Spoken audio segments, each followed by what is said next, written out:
idol, mayroon tayong owner. Panahon po to ng ating idol na si Fernando Paul Jr. Yan mga idol, ano to, 5 stud. Yung gulong na to mga idol, malaki na. Pwede na siya palitan ng gulong pang L3, pang Revo, pang Adventure kasi naka 5 stud na siya mga idol. Bihira mga owner mga idol na naka 5 stud kagaya niya. Karamihan mga idol, 4 lang yung bolt. Ito medyo walang kaba. Yan mga idol. Ito 4x6 ang haba mga idol.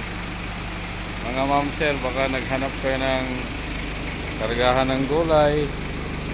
Yan. Okay mga upuan mga ma'am sir. Pwede pa siya pang malayuan mga ma'am sir.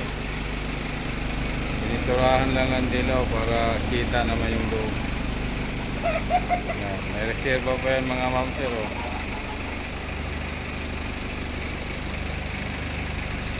Running condition mga ma'am sir. Naka-restro 24 hanggang 25. March pa siya mapaso mga ma'am sir.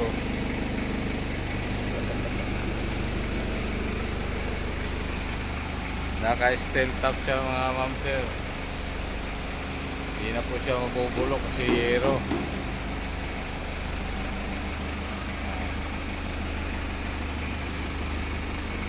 Walang kausok-usok. Ano to mga ma'am sir, diesel po to. Yan, walang kausok-usok mga ma'am sir. Diesel pero walang usok. Yan po yung loob niya. Okay pa sa hindi masyadong masilan.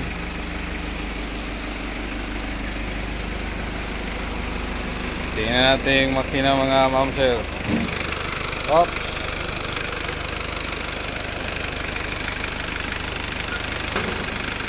Yan po yung makina niya. Diesel yan mga ma'am sir. Ito 40 na diesel. Pang matagalan po ang makina. Ganda na makina ma'am sir. At saka yung radiator niya mga ma'am sir, 5 gross to. Malapad. Kaya di siya basta-basta mag-overheat.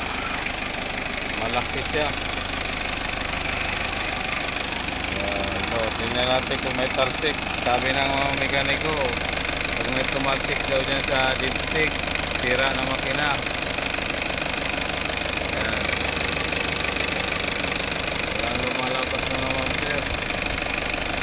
Kaya goods na goods. Makina okay.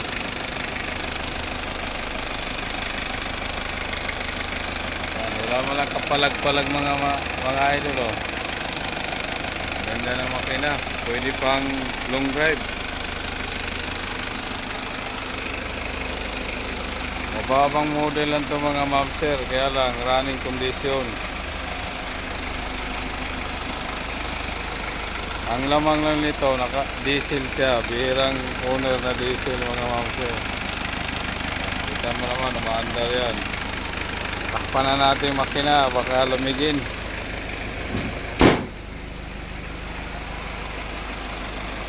Yan. Kompleto po ito papel mga ma'am sir. Sa nag-umpisa lang magnegosyo, pwedeng pwede ito. Kargahan ng gulay. Nakarestro pa siya mga ma'am sir, kaya pwede gamitin agad. Kaya gulong makakapal pa, malalaki.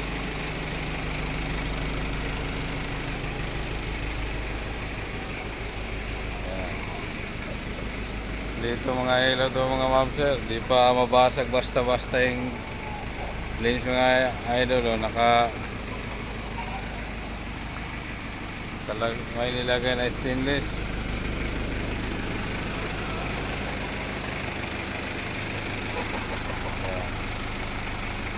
Sa may gusto lang, bagong Recon.